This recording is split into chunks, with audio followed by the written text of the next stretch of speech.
Shalom Super Kids. Shalom. Wah, puji Tuhan, hari ini kita akan sama-sama beribadah. Sebelum kita mau memulai memuji menyembah Tuhan, Kak Yona mau sapa dulu nih. Shalom Super Kids. Shalom. Oke, sekarang Kak Yona mau ajak kita untuk ambil sikap. Ambil sikap. Bagaimana kabarmu Super Kids? Dahsyat, luar biasa. Yes, yes, yes. Kasih kemuliaan untuk Tuhan. Oke, sekarang kita mau memuji Tuhan lebih lagi. Yang siap untuk memuji Tuhan, katakan aku siap. Aku siap.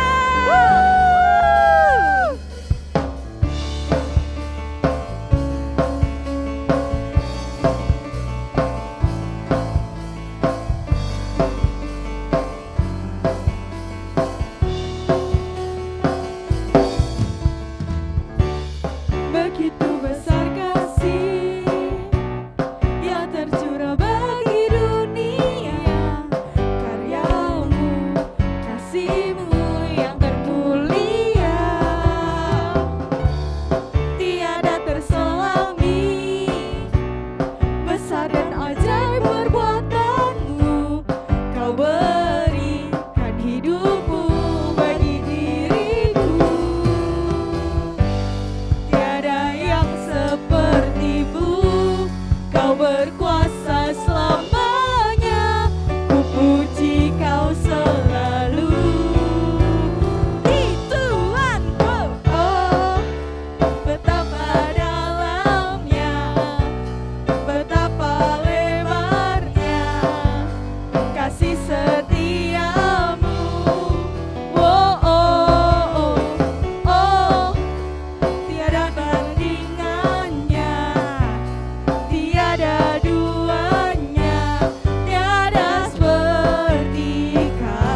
semangat sekali hari ini.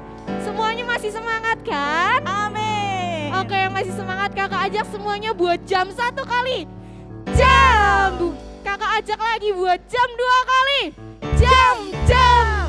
Kakak minta yang terakhir jamnya yang paling tinggi ya. 1, 2, 3. Jam.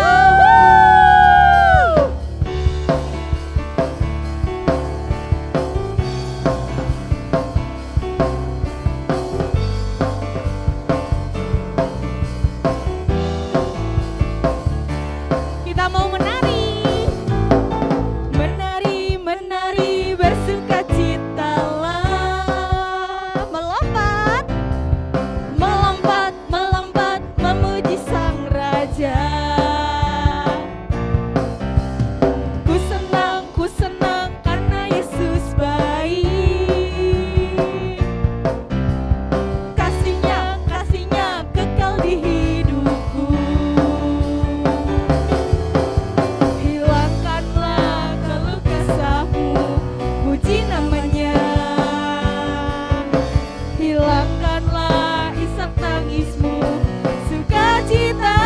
Kita lompat ya. Hidupku bagai pelangi kasih, tawaria warnai hidupku. Damai Allah terpancar melaliku bagi semua orang. Hidupku bagai pelangi kasih, tawaria warnai hidupku.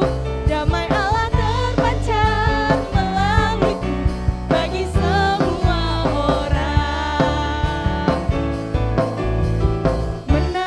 Menari, bersukacitalah, melompat,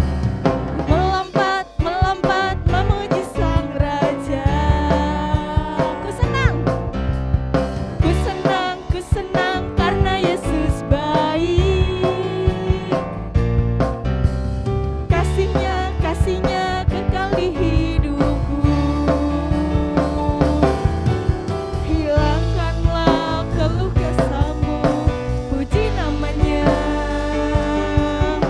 Hilangkanlah isak tangismu, sukacita. Ayo menari. Hidupku bagai pelangi kasih, tawaria warnai hidupku. Damai Allah terpancar melaluiku bagi semua orang. Hidupku bagai pelangi kasih, tawaria warnai hidupku. Damai Allah terpancar melaluiku bagi semua orang. Damai Allah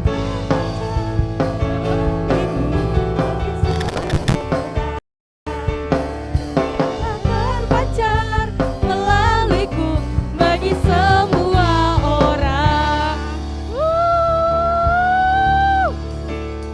Haleluya.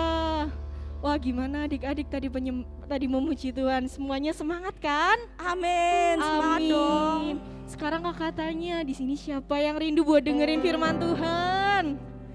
Oke, karena banyak yang rindu, kakak ajak semuanya buat duduk kembali. Kita mau sama-sama undang Tuhan Yesus di hati kita ya, supaya Tuhan Yesus bisa memimpin kita untuk mendengarkan firman-Nya.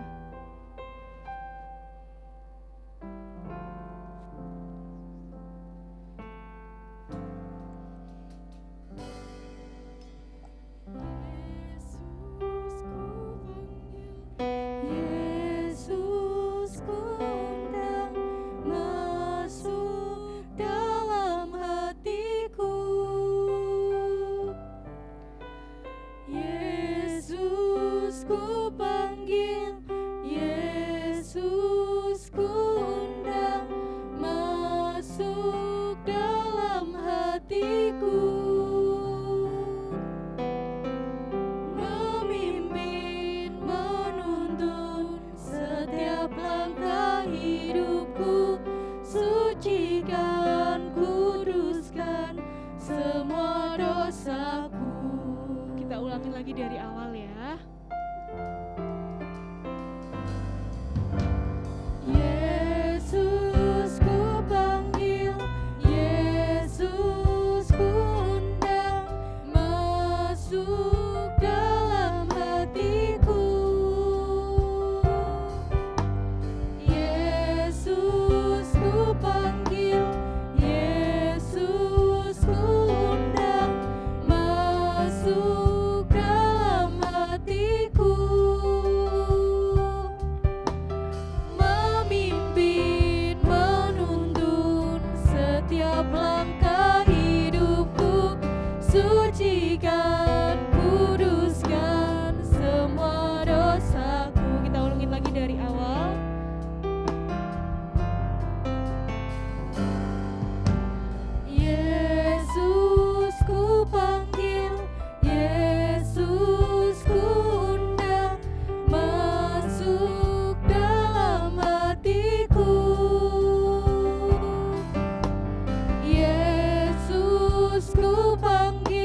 Sucikan, kuduskan semua dosaku. Sucikan, kuduskan semua dosaku. Haleluya. Ayo adik-adik, kita mau sama-sama menyembah Tuhan.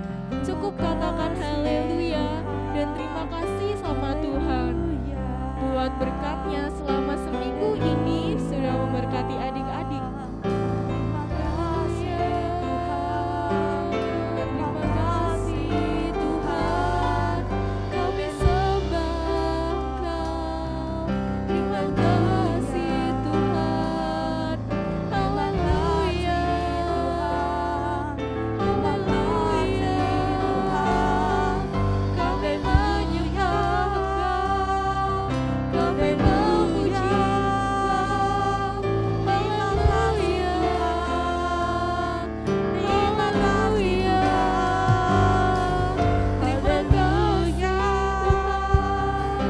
terima kasih Tuhan, haleluya, haleluya. Terima kasih Tuhan, terima kasih Bapa, haleluya, haleluya, haleluya.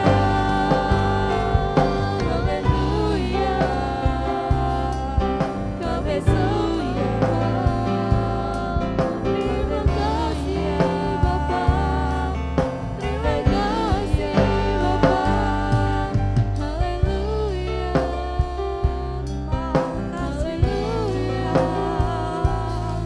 Terima kasih Tuhan, terima kasih Tuhan, haleluya, haleluya. Kami mau sembah Engkau, kami mau puji Engkau.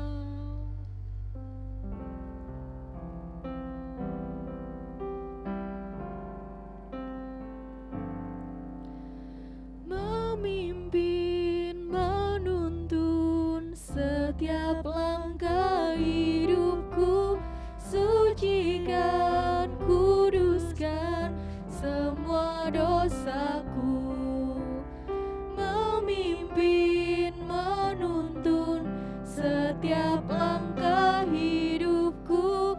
Sucikan, kuduskan semua dosaku. Sucikan, kuduskan semua dosaku.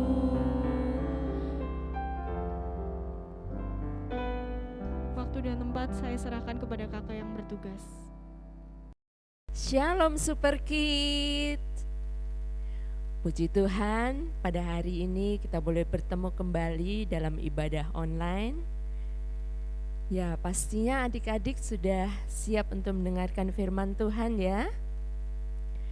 Nah, sekarang kakak mengajak adik-adik Super Kid yang cantik-cantik dan ganteng-ganteng. Coba sekarang duduk yang manis. Ya, dah duduk yang manis. Sekarang lipat tangannya. Ya, lipat tangannya dan tutup matanya. Ya, kita bersatu dalam doa. Tuhan Yesus yang baik, kami mengucap syukur buat kasih anugerah-Mu Tuhan, kesempatan yang indah yang Kau berikan kepada kami. Pada hari ini Tuhan, kami boleh beribadah secara online Tuhan. Dan saat ini Tuhan, kami mau duduk diam mendengarkan firman-Mu. Kiranya Tuhan berkati kami, bila Tuhan apa yang kami boleh dengar Tuhan, boleh menjadi rema dalam setiap kehidupan kami. Terima kasih Tuhan, hanya di dalam nama Tuhan Yesus Kristus kami telah berdoa dan mengucap syukur. Haleluya, amin. Ya, tema pada hari ini adalah karena kasih karunia. Ya adik-adik, Temanya karena kasih karunia. Mari kita buka di Alkitab kita di dalam Efesus 2 ayat 8 sampai dengan 9.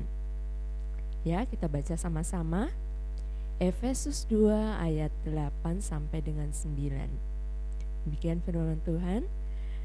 Sebab karena kasih karunia kamu diselamatkan oleh iman.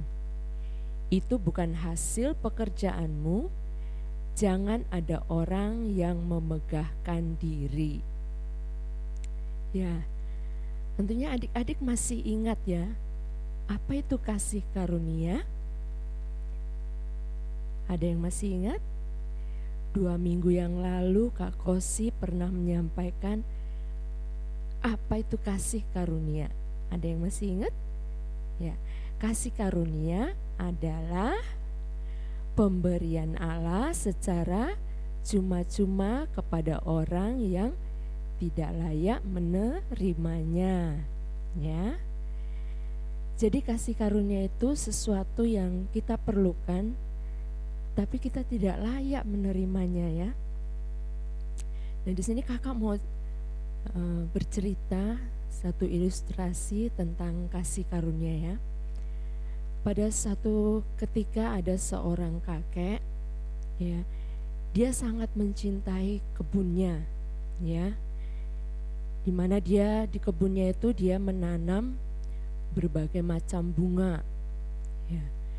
Setiap hari dia menyirami dan merawat bunga-bunga yang ada di kebunnya itu. Kemudian semakin hari usianya semakin bertambah dan kakek ini semakin lama semakin gak bisa beraktivitas, ya, karena usianya sudah tua.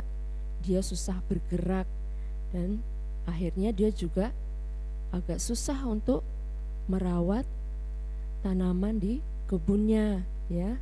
Bunga-bunganya dia tidak bisa lagi menyirami karena kesulitan untuk bergerak. Nah, kemudian dia meminta tolong kepada cucunya untuk membantu dia merawat bunga-bunga di kebunnya, ya. Selama 1 minggu sang kakek ini mengajarkan cucunya bagaimana caranya merawat kebunnya, gimana cara memberi pupuk, kemudian gimana cara menyiram bunga-bunganya, bagaimana cara menggunakan mesin pemotong rumput, ya. Dan selama 1 minggu itu cucunya bisa membantu kakeknya dengan baik, ya. Tapi pada satu ketika di saat musim dingin, ya, cucunya ini ketika dia sedang melakukan tugasnya, ya, membantu kakeknya ini, dia memotong rumput menggunakan mesin pemotong rumput tapi sambil nonton video. Itu nonton video dengan menggunakan HP. Nah, saking fokusnya dia dengan video yang ditonton, dia nggak sadar ini. Kemudian pada saat sedang menjalankan mesin pemotong rumput, tiba-tiba dia tersandung, ya, tersandung batu, dan kemudian mesinnya ini lepas dari tangannya dan mengenai bunga-bunga yang ada di kebunnya itu. Tentunya adik-adik tahu kan apa yang terjadi dengan bunga sang kakek ini yang ada di kebunnya. Tentunya jadi rusak dan hancur, ya. Bunga-bunga yang sudah dirawat sang kakek begitu lamanya jadi hancur, berantakan, jadi terpotong, jadi kecil-kecil karena kena mesin pemotong rumput. Nah, kemudian sang cucu ini menjadi sangat takut, ya. Dia takut ini nanti pasti aku dimarahi kakekku ini. Dan saat itu dia nggak mau langsung bercerita kepada sang kakek, tapi dia diam-diam masuk ke kamar. Ya, dia sembunyi, pura-pura nggak ada apa-apa gitu. Tetapi dia nggak bisa tidur semalaman, ya, karena gelisah. Dia merasa takut, merasa bersalah juga. Nah kemudian akhirnya besokan harinya dia memutuskan untuk berterus terang kepada sang kakek, ya. Kemudian dia bercerita, dia menunggu kakeknya keluar dari kamarnya. Kemudian bercerita, "Kek, kemarin aku sudah melakukan kesalahan," katanya. "Pada saat aku memotong rumput, aku memotong rumput sambil nonton video, Kek. Jadi mesin pemotong rumputnya mengenai bunga-bunga yang ada di kebun kakek. Kebun kakek jadi hancur berantakan." Nah, seperti itu. Kemudian apakah kakeknya kemudian marah seperti yang dibayangkan cucunya pada saat malam dia nggak bisa tidur itu? Karena bayangannya pasti kakeknya marah besar. Tapi apa yang terjadi? Kakeknya berkata, "Mari coba kita lihat yuk, seperti apa sih kerusakan kebunnya itu." Nah, pada saat mereka keluar dari rumahnya menuju ke kebun, di situ terlihat tumpukan salju, ya. Tumpukan salju menutupi seluruh kebunnya, ya. Ternyata semalaman itu salju turun menutupi seluruh kebunnya. Jadi kebunnya itu sudah gak kelihatan yang hancur, yang ada adalah tumpukan salju, ya.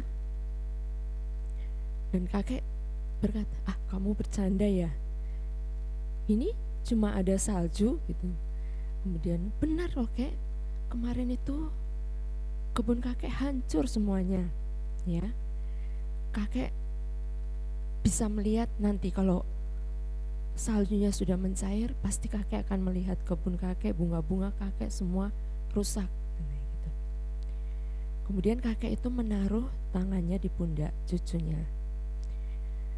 Katanya, "Coba kamu lihat kebun yang tertutup salju ini. Apakah kebun ini terlihat hancur bagimu?" Ya. Menurut kakek, kebun ini terlihat sempurna dan indah, tidak ada yang rusak, ya. Sehabis musim dingin, barulah kita nanti tanam bunga-bunga yang baru. Kemarin kakek belum mengajarkan kamu tentang cara menanam bunga. Kakek cuma baru mengajarkan cara merawatnya. Nah, nanti kakek akan mengajarkan kamu cara menanam bunga. Nah, itulah adik-adik, ternyata sang kakek tidak marah, ya. Nah, sekarang coba kita lihat, kita buka lagi firman Tuhan di Yesaya 1 ayat 18. Yesaya 1 ayat 18. Mari kita baca bersama-sama. Firman Tuhan, "Sekalipun dosamu merah seperti kirmisi, akan menjadi putih seperti salju. Sekalipun berwarna merah seperti kain kesumba, akan menjadi putih seperti bulu domba." Nah, adik-adik, hidup kita telah hancur oleh karena dosa, ya. Berantakan seperti kebun bunga yang tadi hancur itu, ya. Tetapi Yesus Kristus datang dan mengorbankan nyawanya untuk menebus dosa kita di masa lalu, masa sekarang maupun masa yang akan datang, ya. Apapun yang adik-adik telah lakukan di masa lalu, seberapa buruknya perbuatan kita, tidak ada yang dapat menahan kasih karunia Tuhan, ya. tidak ada dosa yang terlalu besar yang tidak dapat dibersihkan oleh darah Yesus Kristus. Ya, jika kita sungguh bertobat dan kembali ke dalam kasih-Nya, Ia tidak akan melihat kembali ke belakang dan mengingat akan dosa kita. Ya, dosa kita yang merah seperti kain kesumba telah dicuci bersih menjadi seperti bulu domba. Dosa kita yang merah bagaikan kirmisi telah ditimbun oleh-Nya dengan putihnya salju. Seperti sang kakek yang tidak melihat kerusakan kebunnya, Tuhan tidak lagi melihat kita rusak dan berantakan. Yang Ia lihat adalah keindahan putihnya salju oleh karena siapa? Yesus Kristus, ya. Coba kita buka lagi di ayat ini yang terakhir di Ibrani 8 ayat 12. Ya. Kita buka bersama-sama Ibrani 8 ayat 12. Demikian firman Tuhan, sebab aku akan menaruh belas kasihan terhadap kesalahan mereka dan tidak lagi mengingat dosa-dosa mereka. Ya. Tuhan sudah mengampuni kita. Ia tidak lagi mengingat-ingat dosa kita. Maka berdirilah dan berjalanlah di dalam kasih karunia Tuhan, ya. Jangan lagi kita mengingat dosa-dosa kita yang lama, ya.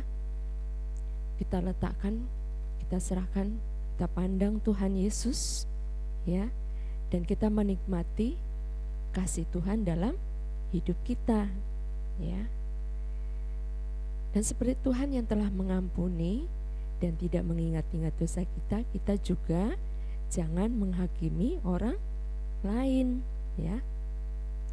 Karena dosa orang itu di masa lalu mungkin, tapi katakan pada orang itu bahwa dosa mereka sudah diampuni dan Yesus Kristus telah mati bagi mereka.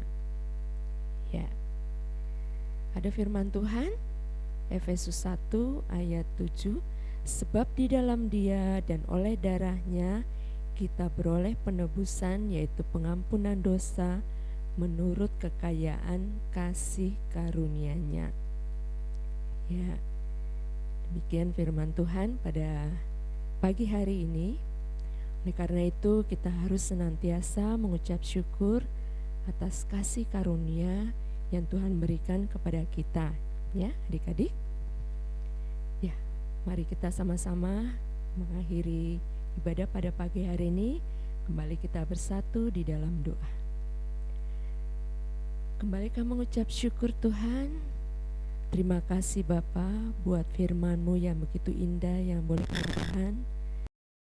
Terima kasih Yesus, karena kasih karunia-Mu Tuhan, kami orang-orang berdosa ini Tuhan telah Engkau ampuni.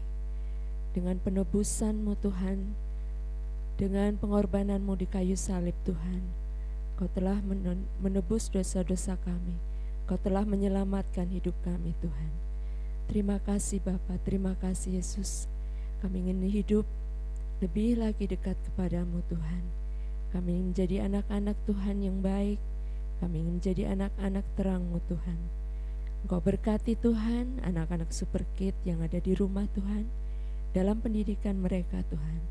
Engkau juga berkati kedua orang tuanya dalam pekerjaan dan usaha mereka Tuhan. Terima kasih Bapa, terima kasih Yesus. Inilah Tuhan yang menjadi doa ucapan syukur kami yang kami alaskan dan kami akhiri ibadah kami ini hanya di dalam nama Tuhan Yesus Kristus.